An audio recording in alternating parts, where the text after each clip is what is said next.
Everybody knew Joe Spinell had something special. This guy can act. This guy's really good. He's a real serious actor.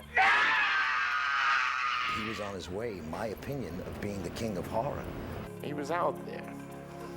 You know, he was eccentric. He was a true avant-garde artist. Being around Joe was a constant party. He was a wild guy. He was a bit of a wild one, yes. He was a wild man. Why don't you say what the whole thing is about? Close the fucking doors with the drugs. Let's get fucking high. Let's get locked up. Let's do something, you know? He had a rough edge, but inside he had a heart of gold.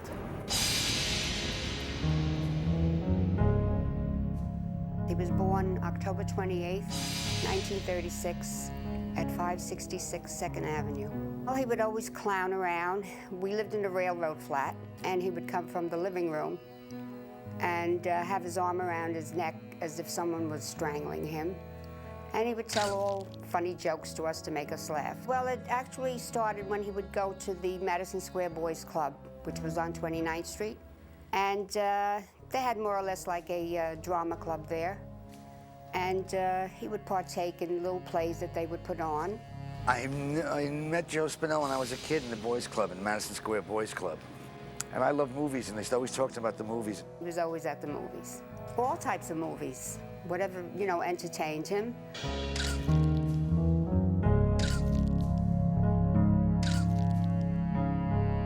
It was rough.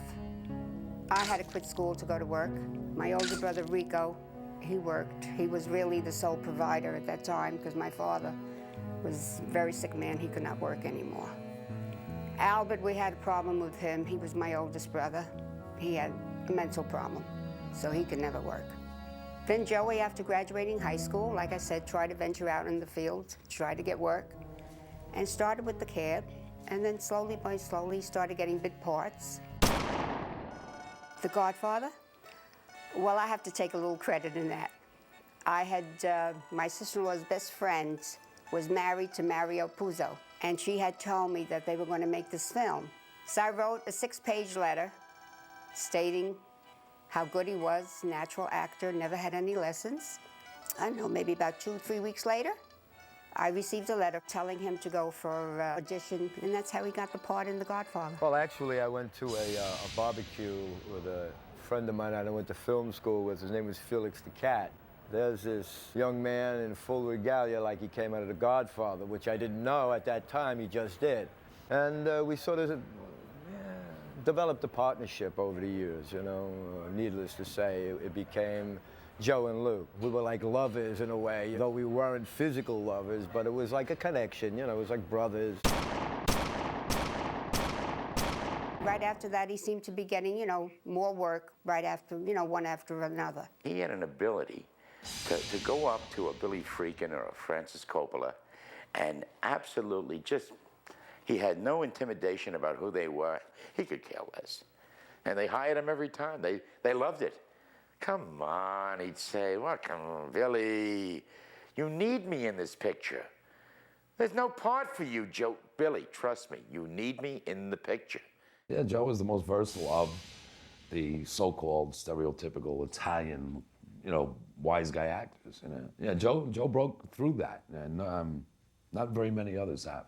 The guys today, the wise guys, and you know, the Goodfellas and the Sopranos type guys. That's all they're ever gonna do.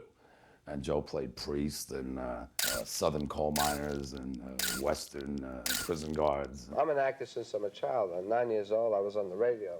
I did Gangbusters when I was kids. Read all about it. So most of the parts I play are villainous types, and I kind of know these parts. I drove a cab for 9 years and did plays in the prisons for 9 years, Theater for the Forgotten.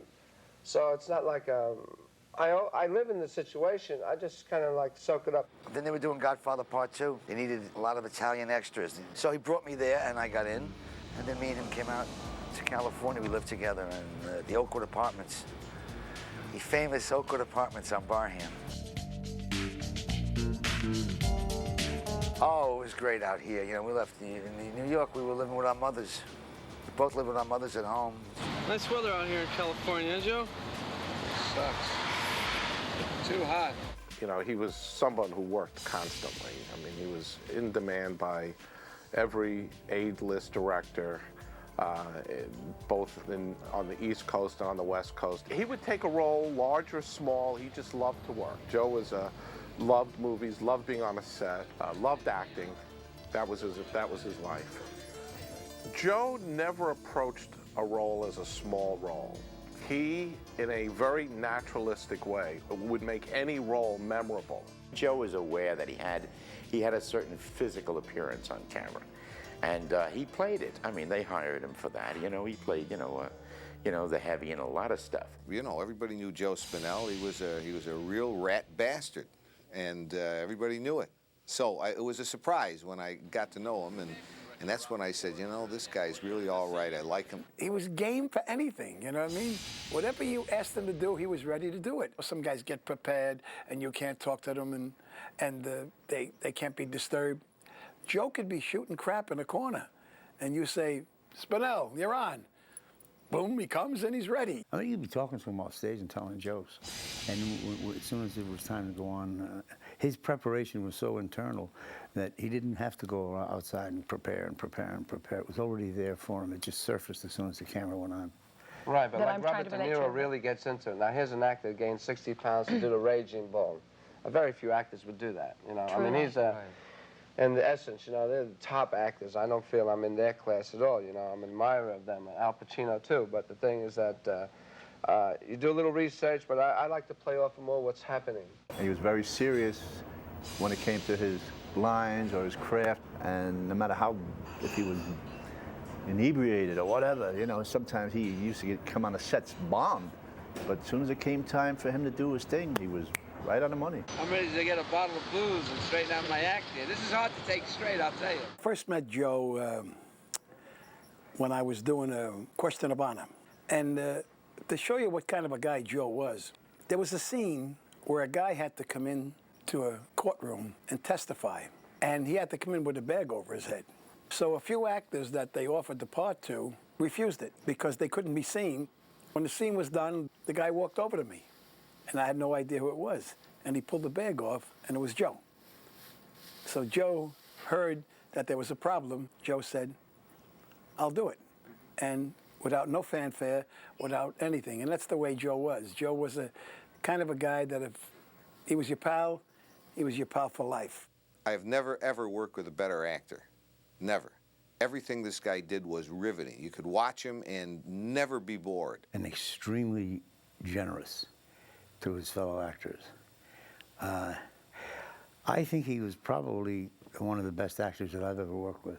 Joe was a real character, and that emanated through his performances in his films, but he was also classically trained in the theater and in Joe Paps and the whole 9 yards, but at the same time kind of developed that certain scum quality. Joe was always giving you a big hug and a kiss and never seemed to be bothered by the trivial or serious things that bother most of us. I mean, Joe was a Renaissance man. You can't make no mistake about that.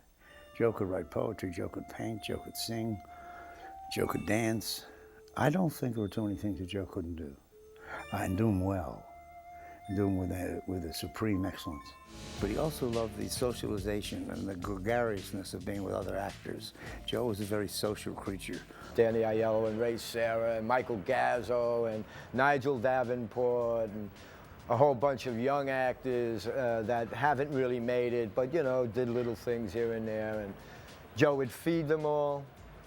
And I would say to Joe, Joe, it's getting kind of expensive. Don't worry about it. I'm Frank Sinatra Jr. I overtip, you know. Sometimes I feel like Frank Sinatra. No one picked up a tab when he was there, and he helped so many people. It was astounding.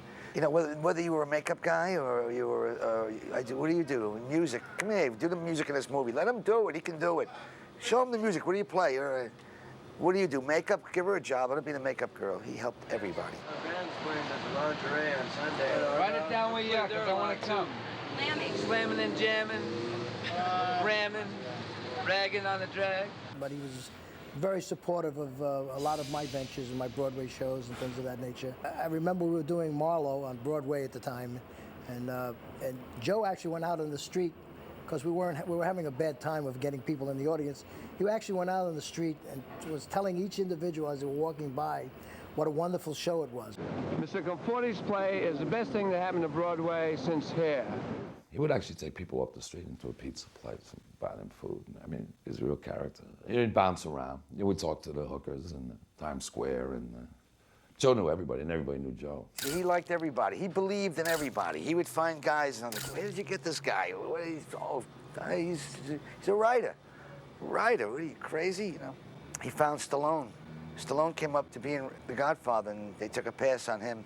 They wouldn't even let him be an extra. When nobody would give Sylvester Stallone the right time of day, Joe was giving him money out of his pocket so he could put gas in his car and be able to feed his family, because he believed in Stallone. Well, he was a regular guy, like my brother, always clowning. You know, they were like two clowns. He always liked the kid. He used to call him the kid. Hey, kid, you know, and he said, well, I'm writing something, and I don't know if I'm going to finish this. I'm getting disgusted with acting. And he sort of convinced him in a way to, you know, continue his dream. And then he was going to do Rocky with him, and I said to him, are you crazy? He said, yeah, I'm going to go to Philadelphia. You got to come. You want to be in this picture. He says, you got to bring your own wardrobe, too. I said, what? We're going to bring our own wardrobe? We're going to go to Philadelphia to be an extra? You're crazy. You're going to go up there? You must be nuts. And then 12 Academy Award nominations. Rocky. Finally, Stallone succeeded with Rocky I, which Joey was in naturally, and he was also in the Rocky II. They've always been good friends up until Sylvester started to become very popular. Then there was a little problem between the two of them, and he didn't go on to work in Rocky III. His manager, as far as I was concerned, started cutting him away from a lot of his old friends. And unfortunately, that's what happens in this business. And I don't know if that was Sylvester's choice. I tend to think not, but who knows? So anyway, Spielberg likes me and Spinell, and he wants us to come up and be in this picture he's doing, Jaws at Martha's Vineyard. He wants us to play the two guys on the dock. I'm the guy in the water swimming, and Spinell's gonna be on the dock saying, don't turn around, just keep swimming, just keep coming, just keep swimming. We didn't go because I had troubles with some relationship. So anyway, we're back out in Hollywood, and we see Spielberg, and he says, I want you guys to come to my office. The Academy Award nominations are going to come out tomorrow, and they're going to be there live at the office of Steven Spielberg. They're going to have the biggest picture that ever made called Jaws. And Jaws is about to be nominated in 11 categories. You're about to see a sweep of the nominations. So Spinell puts on a suit, a striped suit from The Godfather with a Jaws t-shirt. So we're in the office, and they're giving the nominees out. Best picture, and then the best director. Robert Altman for Nashville, Paramount, and Milos Forman. Oh, I didn't get it. I didn't get it. I wasn't nominated. I got beaten out by Fellini. I can't. And we started yelling and ranting and raving. I have something to say. I have a lot to say. First of all, these are my spokesmen. First of all, being in the first Godfather, I have this to say. The Godfather was nominated for the Best Picture and won, but the director, Bob Fosse of Cabaret, won. That's bullshit. You cannot have the Best Picture unless the director is also nominated. Who made the picture?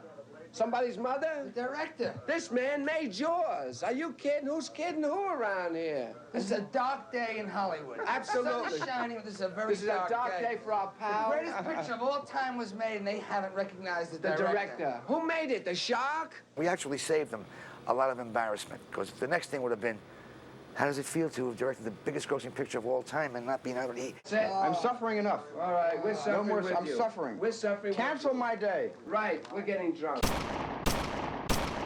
Knife configuration. Boy, what an experience that was, man.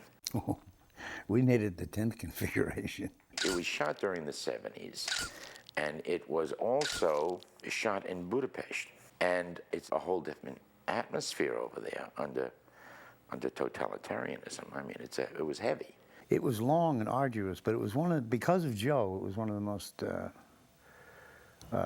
satisfying film experiences that I've ever had. Oppression and suppression. And Joe Spinell was like, what are you kidding me? And Joe right away figured out where the black market was. We got our money's worth when we were over there, believe me. But they used to go out drinking a lot, and between him and Jason and Stacy, and they were in the bar, and they got into an altercation. How'd you find out about that? Did a little research, huh? Suffice to say, we got involved in a minor bar room brawl, one of the old-fashioned ones, with these two Russians. I mean, no, two Germans. I don't know, they were Germans or Russians. And there was bottles broken over people's heads and fist fights happening, and they went to jail. It's funny walking through the police station because nobody was in the police station because everybody was afraid to commit a crime in Hungary. So for this kind of minor infraction, barroom brawl, we were the criminals of Budapest. Getting a call from I guess the ex, Mrs. Spinell, at the time, and she said, "You've got to help me." I said, "Why, what's wrong?" She said, "They arrested Joe." I said, "Well, what did he do?" And they said, "Well, who hit who? And did you really hit this man in the head with a bottle? And did you throw a table at somebody over there?" And I had to sneak money in. I had you can't go in with a certain amount of money, so I had to bring this money over there to buy him out. The other cop, what he called, said, "Could you tell us about The Godfather?" Joe, right away, launches into what The Godfather was and what Marlon Brando was like, and these two cops there just sitting there, soaking it all up. Does anybody want to take care of me? Is Rodney still here, that gay black guy from Cannes? Hey, Rodney, Rodney, come forward and suck my dick. If you can get a fucking, if you get a heart, it's all yours. He had what I call a Brooklyn sense of ball breaking, if you will. Fuck Divine and Ted Hunt. I fucked them before you guys were born. Who cares about Boy George? I fucked Mick Jagger when he was 19. Who's gonna play me? The Doors, Morrissey? Oh, fucking pervert. Jimi Hendrix used to blow me while he shot up. We have this sort of friendly way of playing games with each other, and Joe just knew when to stop, and everybody used to get a laugh. You can break my balls, it's okay. Well, we used to hang out at Friar Tuck a lot, and there wasn't too much of going any place but there. That was sort of our office. He was a pretty strong drinker, and well, he was a little bit of a whack, as you probably have figured out by now. If you wanted to come home 3 days later, it was great. 24 hours didn't exist then, I mean, a day was 72 hours. Restaurants, and he'd say, "You know who I am? I'm Joe Spinell. And then you start rattling off. You definitely knew you were sitting with someone who commanded that presence and that respect. I remember one time we were in a car going up Riverside Drive, and the damn car broke down. And four of us, including Spinell, pushing the car. And he says, "This is bullshit. You know who I am?" So he hails a cop car down. Next thing you know, we're all in the car, and he's getting the cop car to push us. He loved to have a good time. He loved to go to, especially drinking. He loved to drink. And I know he was going to his girly places, where the girls danced in the nude and so on, and he would feed them the $5 bills, the $10 bills. He was very generous guy. I can't talk about the women because I really forgot most of their names, but that's another story. Kiss him. Give him one on the lips. All right. No. I met his wife, or the mother of the child, in Las Vegas. And this girl that I knew came in with his wife, or I think it was his wife, and said, "This is Joe's wife." And I said, "Wife?" I didn't even know he had a wife. He said they had a baby together. Joe was married to a porn actress. Anyway, I remember before Joe married her, one of her movies had opened up called Autobiography of a Flea. And Joe said, "Let's go see the movie."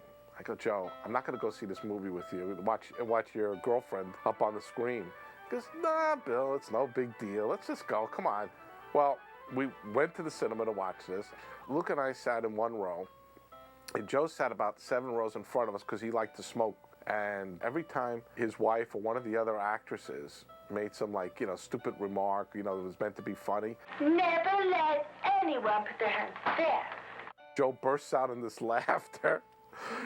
And so it was really uncomfortable being there and then watching his girlfriend, having sex up on the screen. We were going, "Oh boy, oh boy, oh boy, oh boy. What's going to happen when we leave here?" Oh my goodness! We exit the cinema. We're in the lobby of the cinema walking towards the street. And Joe stops me. He goes, now listen, in that scene with the guy, she just licked his cock a little bit. She didn't really, like, suck it, you know? And when the guy was fucking her in this scene over here, she didn't seem to really be enjoying it that much. And I'm thinking to myself, my God, you know? And so where most guys might have, like, taken a different path, Joe, of course, going to see this movie, said, I gotta marry her, you know? You know, as husband and wife do. At that time, Joe was hanging out with all the guys, and then he kind of disappeared. He went off the radar screen there for about 2 weeks. She seemed like a very, very nice lady. I mean, I don't know their relationship. I think it was short-lived. Whenever they got together, I don't know, he was crazy about her, he was very jealous of her, and invariably the night they'd wind up in some kind of an argument, a fight. They had a baby together, and she had taken the baby and ran off to Florida to live with her sister. No, I live with my mother in Sunnyside, Queens. Oh, fabulous. I had a house out in L.A. and Toluca Lakes, but I went through the Hollywood syndrome. Make it, lose it, forget it. I'm back home. He took care of his mother, and he stayed in the same neighborhood he was born in the same place that he was raised up in. Joe had a real interesting relationship with his mom. They were like almost like husband and wife in a way, because he would always yell at her when she did something wrong. Why don't you be happy? Just driving the cab.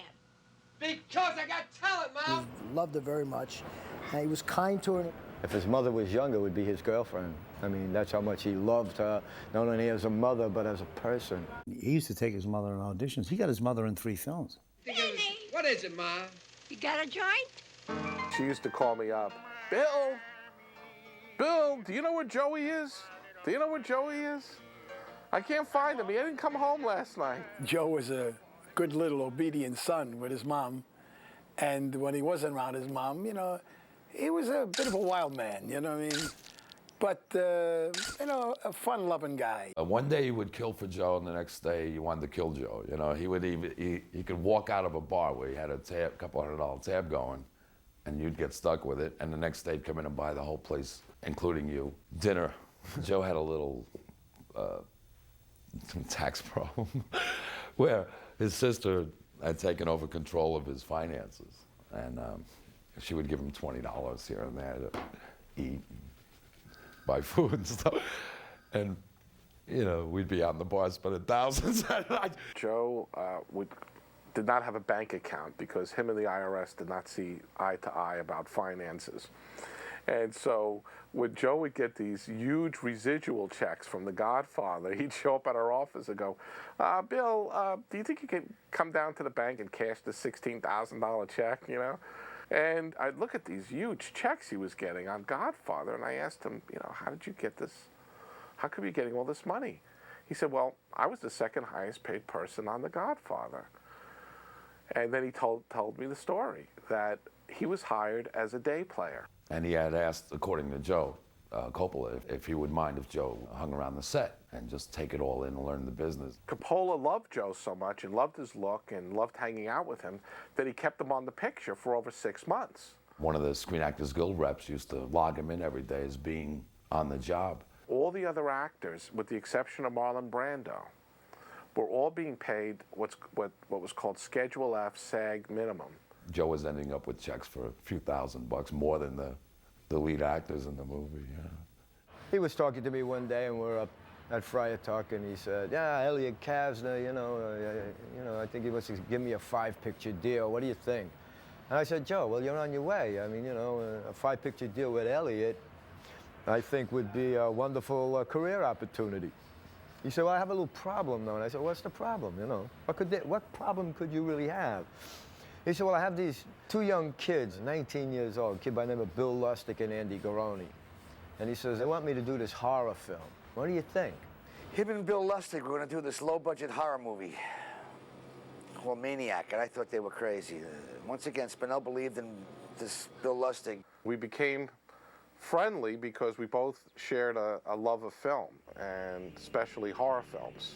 Joe and I first started off by talking about films, and then we began going to 42nd Street together to catch the latest double feature of horror films. I recall us going 3 in the morning to see a movie called Hollywood Hillside Strangler. We couldn't believe how bad it was, and we began saying, we can do a picture ourselves and do it better. And I thought they were crazy, Maniac. And I said, if you ever shoot this thing, where are you going to play it? Who's going to play this thing? You're not going to get in the theaters. In doing Maniac, it was a couple of things that Joe wanted to do. One was to be a star of a film, but also, as important to him, is to be the producer.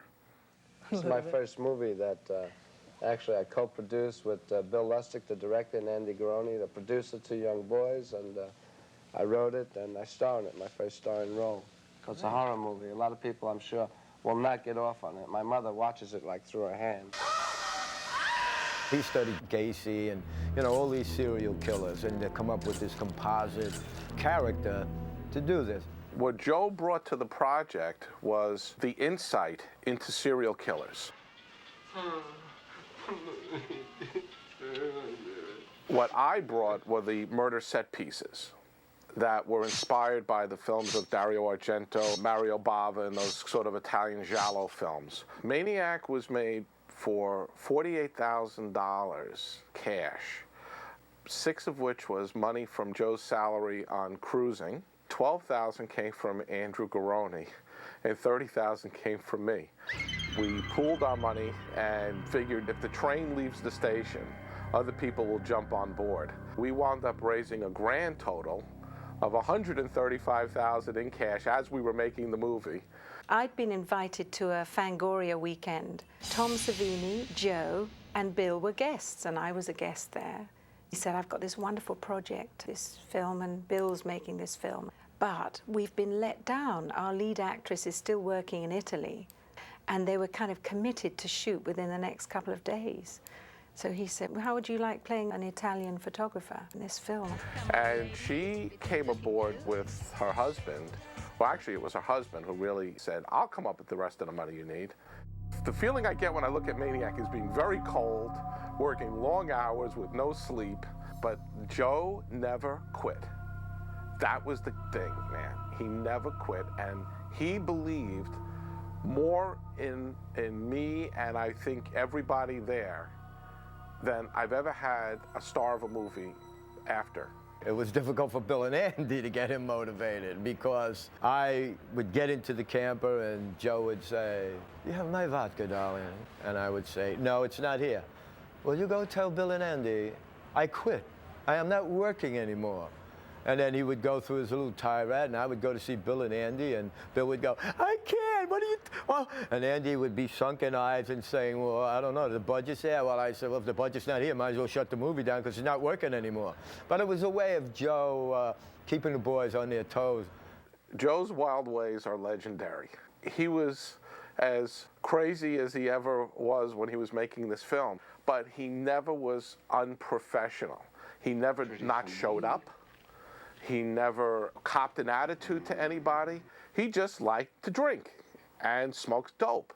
And so, you know, him and Luke would hang out in the trailer, and he'd come out on the set, and he was great. Joe would call it his 100-proof performance. Fancy girls in their fancy dresses and that lipstick. Laughing and dancing. He absolutely lived life to the full in every which way, especially when he was doing this character. Some nights he actually wouldn't sleep. He'd go out, he'd say, well, I've got to do this. It's got to be right for the next morning. I've got to look right. And he did, by golly. You know, he looked a bit rough sometimes when he'd come in the morning. I wound up doing second camera, and Joey and I used to go out at 4 o'clock in the morning with the camera and do all these little freaky shots. And Bill and Andy would be sleeping. When we were making the movie, I would say to Joe, Joe, we'll be lucky if this movie plays on 42nd Street and Texas drive-ins. And Joe would say to me, Bill, you're wrong. He says, what we're making is a happening. And I really believe it was the marketing of Analysis Film Corporation that has helped in making Maniac kind of an icon of the early 80s horror films. They really made it something special. These guys came up with this piece of art that we were just shocked when we saw it.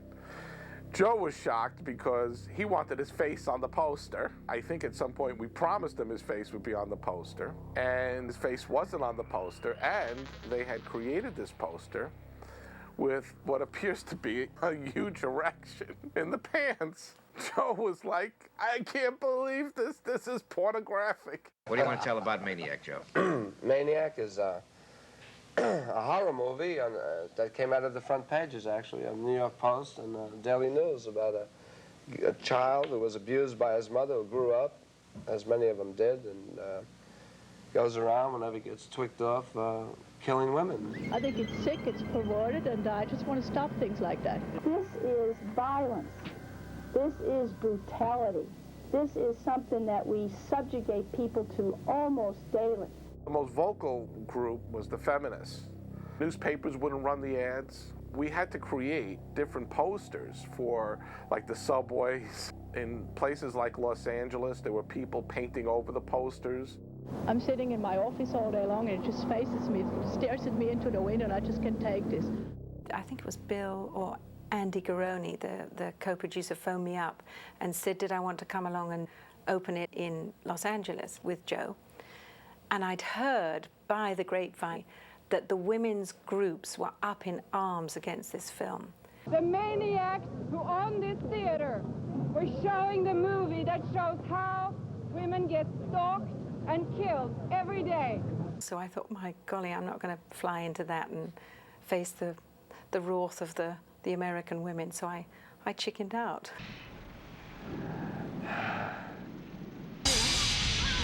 If you don't like a lot of blood and gore, don't come and see it. But if you're interested in horror movies... I'm not crazy about a lot of violence on the screen, unless it's done with a certain amount of taste. Well, You know, there's because more that- violence on TV news than there is in the movie.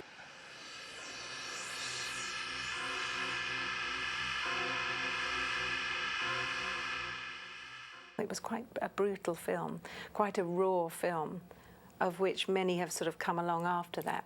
One of its first. I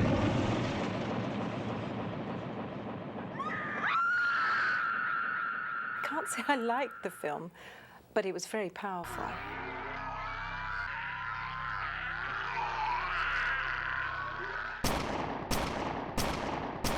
Judd Hamilton, Caroline Munro's husband, was responsible for bringing a large portion of the money for Maniac from investors.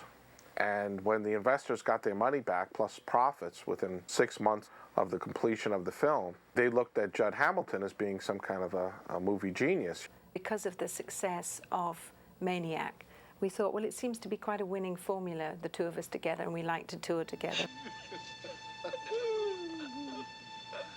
It's always been that way for me. I just want to tell you about the film. Judd went to them and said, look, we want to do kind of another Maniac with Joe Spinell and Caroline Munro. Give us $500,000, we'll go make the movie. Judd took the $500,000, hired David Winters, and went to the south of France, to Cannes, to shoot this movie. I don't even think they had a script. And I hadn't seen him for maybe 3 or 6 months. And I get a phone call, and he says, hey, darling, do you have your passport? And I said, yeah. He said, we're going to Europe. And that was the beginning.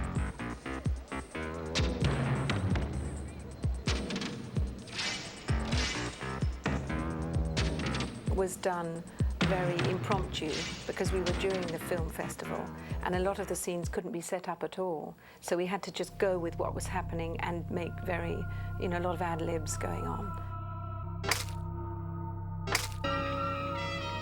Cut, print. Joe brought himself to that. I mean, he designed the set, he designed his bedroom, designed it, he put every picture up the way he wanted it. He designed the color of his room. He knew exactly what this person would need as this kind of obsessed fan with this woman. When we were there filming, it was extraordinary. He really did party a lot then during that time.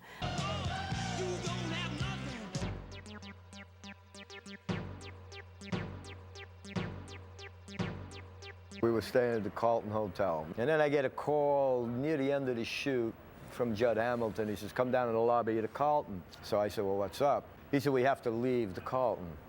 I said, well, I know. He says, tonight. I said, it's 3 o'clock in the morning. He said, I know, but we have to leave. I said, why? He said, we owe them 240,000 francs. I said, well, pay them. He said, well, we don't have the money. He said, and Joe spent it. It must have been 6:30 in the morning, sun was coming up. We're walking down the most famous boulevard in the world, all disheveled, and a car passes us and starts giving us kisses. We started throwing bottles at him and screaming, and going, you motherfucker, you know, you cocksucker, stop the car. Needless to say, we grabbed the cab, we got to the plane, we got to Switzerland, and we wound up staying in a castle called Chateau de Pelly.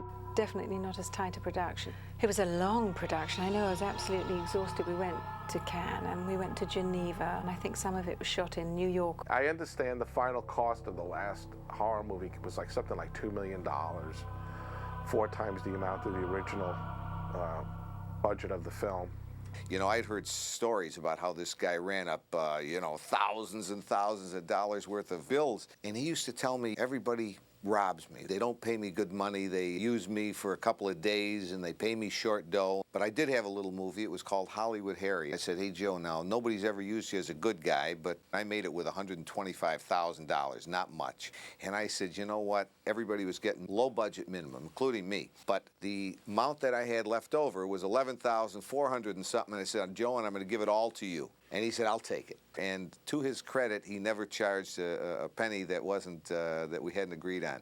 He was a straight shooter. A little nuts, but straight shooter. A dog does not shit like that. Any actor studio member would know this. After the final day of shooting, everybody, the cast and crew, and everybody came over and we had a pool party. Joe had no bathing suit. We're all, I don't know, Joe, you know, and we were all a little bit afraid that he might come out naked.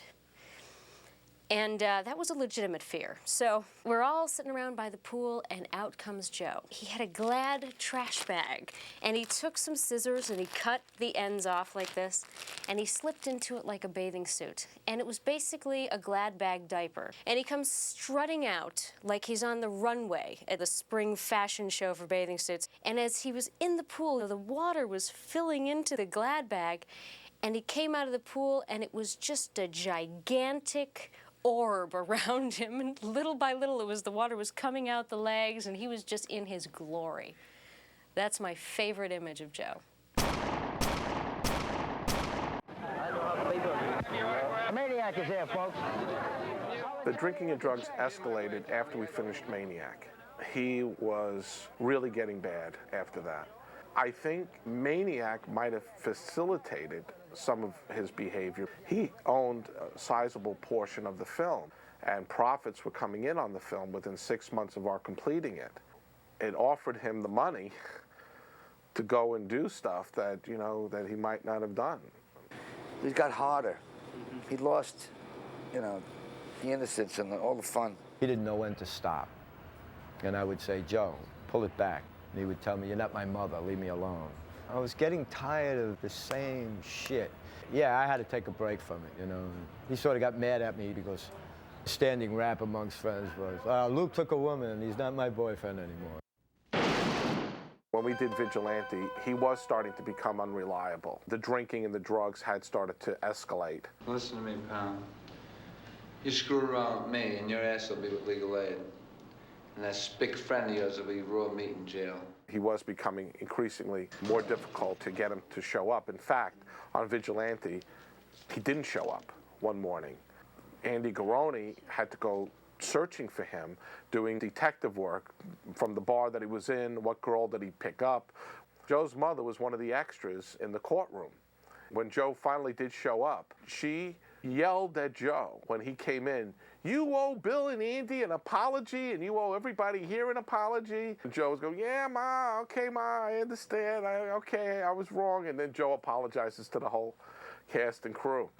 Your Honor, my client is willing to plead guilty to the assault if the felony charge against him is dropped. I used to take him up to my house, had a little place on a lake in the Pocono Mountains, Pennsylvania.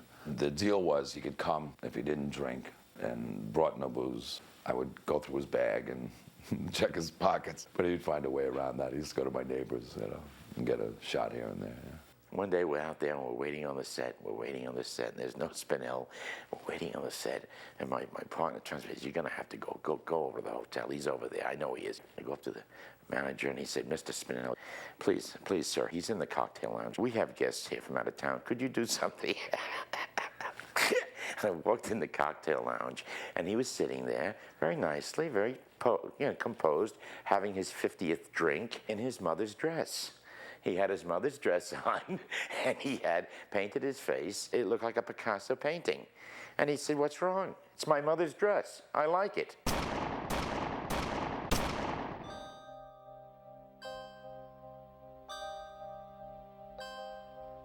Shortly after his brother and mother passed away, I saw even a further decline, somebody who I didn't want to even be around because he was just so out of it. I stayed with Joe in his apartment after his mother had died. Every time we'd walk in the apartment after we were out for the day or the night or whatever, he'd say, "Hi, Ma, we're home." Hi, Ma. When she passed on, it really did affect him. It really, really did. Him and I were sort of away from each other at that point in time. I truly believe it's something that he could never cure himself of the pain. If I wasn't a block away and, you know, really more or less took care of him, it was really tough. Joe was a hemophiliac, yet he would get into a fight at a bar and break a bottle to threaten somebody with the bottle. I saw a suicidal decline in Joe. He was really getting sick. He was at the hospital. I went to visit him, and he got out of bed, and he asked me for cigarettes. I said, "Joe, you're in the hospital. You can't smoke, and you're very sick." And he said, "No, let's take a walk." And we walked into the hall by the elevator, and somebody came up out of the elevator, asked for a cigarette, and there he was, puffing away. He really didn't care. He knew he couldn't drink. He was drinking. He wasn't supposed to smoke. He was smoking. I don't think life meant as much to him after his mother died. We were doing a movie called Mr. Robbie, which was to become Maniac 2. I would pick up Joe every day at his home, drive him into the city to my office. I never wanted to do a sequel to Maniac. Joe did. So I did not stand in the way of Joe going and doing a sequel. I call up Joe about 10:30 at this bar, and I just say, "Hello, I'm looking for a guy named Joe Spinell. Is he there?" The bartender says, "Hold on." So Joe Spinell gets on the phone, and we just start talking. I told him how much I loved him in Maniac, and I was a fan from the other films I'd seen him pop up in. So he says, "Let's meet." I said, "Okay." He says, "All right, come in tonight." I go into Manhattan, and I meet him at this bar. He's at that point just agreed to do the film, and that's when I realized that we didn't have financing, we didn't have anything. All we had was Joe Spinell. You know, Joe Spinell was a very sensitive guy, and he really, he loved people, he really loved women. And he was telling me that when Maniac came out, a lot of women's groups really hated the film. He was really hurt by that. So he pitched me the idea of this kiddie show host, this guy who runs a kiddie show. He dresses up in clown face, but he gets these letters from abused kids that are being beaten and tortured by their parents. So his idea was to have this guy, Mr. Robbie, go out and kill the abusive parents. It was perfect. My theory is that Joe wanted to be the only real actor in the film because everybody that was cast pretty much was what they were at the bar. The cook in the film is the cook at the bar. Joe would meet people on the street and cast them. And then I'd get these actresses coming up to me and saying, "Well, I'm the new co-star. I met Joe last night at this bar and he told me I'm in the film." And I would have to go and explain to Joe, we only have 5 characters in this film right now. Joe really loved the real, and I felt really great about that. And I needed that at that point in my career. I was just starting out. So to have his support, I just remember him sitting in the editing room, and he just loved it. He was like as happy as I could see him be. I hadn't seen Joe in some time. He showed up in a suit and tie. He didn't look at all well. He was with this kind of an elderly woman from the neighborhood. She began singing like some Italian song, and Joe rested his head against her shoulder and began to cry. And I'm looking at this and I'm just saying, oh my God, this is awful. Just after I'd seen Joe, I did a picture called Relentless, and I phoned Joe to come to Los Angeles. I would fly him out to be in a scene in the movie, and for the first time ever, Joe turned me down. He said, "I can't do it, Bill. I lost my false teeth. I don't look good." One day I went to pick him up, And I knocked on the door, rang the bell, there was no answer. The next day, the same thing. So now I'm saying, where could he be? You know, he was the type of guy to get lost for 2 or 3 days anyway. I just left him the night before. We went to Gallagher's, watching the girlies dance. I said, Joe, it's time. You know, we've been here a couple hours, time to go home. We had just gotten the last payment for the sequel rights to Maniac, and I had sent Joe his share of the money. Guy got on the phone and said, he's dead. And I said, look, don't break my balls. I thought it was a young kid, you know? And I said, don't fool around with me, man. And he said, well, I'm not fooling around. Well, I said, you know, to be blunt, who the fuck are you, you know? He said, my name is Police Officer O'Brien. I said, look, don't break my balls. And he said, hold on. He put Grace on, and Grace said, yeah, look, he's dead. I was at Sylvester Stallone's house. He says, what happened? I said, Joe Spinell died. And he felt terrible. And then he opened up, I forgot what it was, a bottle of wine or something. We had a toast, and here's the Joe. So sad. They said he fell in the shower. Joe was a hemophiliac, you know, and they found him on the couch, wet, like he just come out of the shower. I mean, that's the story I got. I don't know the official version of it. And that day he bled to death. I think he died probably of somewhere near an excessive amount of stimulants and a broken heart. Well, I believe the cause of death was a heart attack. Yeah. That's all you get out of me on that one. if his sister Rose said it was a heart attack, it was a heart attack. There's a story that I'm sure Joe was laughing about in heaven. One of the things that Joe kept was the severed head in the end of Maniac. He kept it in his living room on top of his television. When Joe died, he died somehow by bleeding to death. And nobody really knows all the details, but he was drunk, high or whatever, and he cut himself, and he was in his living room, and he fell asleep and he bled to death. So there was a massive amount of blood all over his living room. When the police burst into the apartment, they see all this blood and they see this severed head on top of the TV. They freaked out. I'm sure Joe found it funny because that was his kind of sense of humor. The important thing to remember is that he's made his mark in film history. He's got some wonderful stuff behind him as a character actor. I find it awkward to know that I'm here talking to you about him and he's not here. It's a difficult thing. The one thing that everybody said at the funeral was that Joe was a million laughs and that we'll never laugh again as we did when Joe was with us.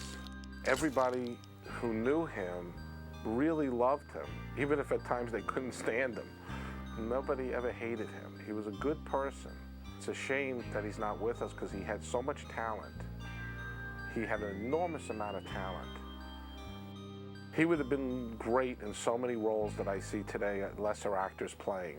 When your mother likes somebody, you know, the guy's got to measure up. My mother loved this guy, and he treated everybody's mother with the same respect he treated his own. He was really a very unique character. This business lost a real terrific actor, and this world lost a real terrific human being. He was my pal. And I loved him. What can I say? So, don't make me cry. Come on, stop this shit. There's a place for us, a time and place for us.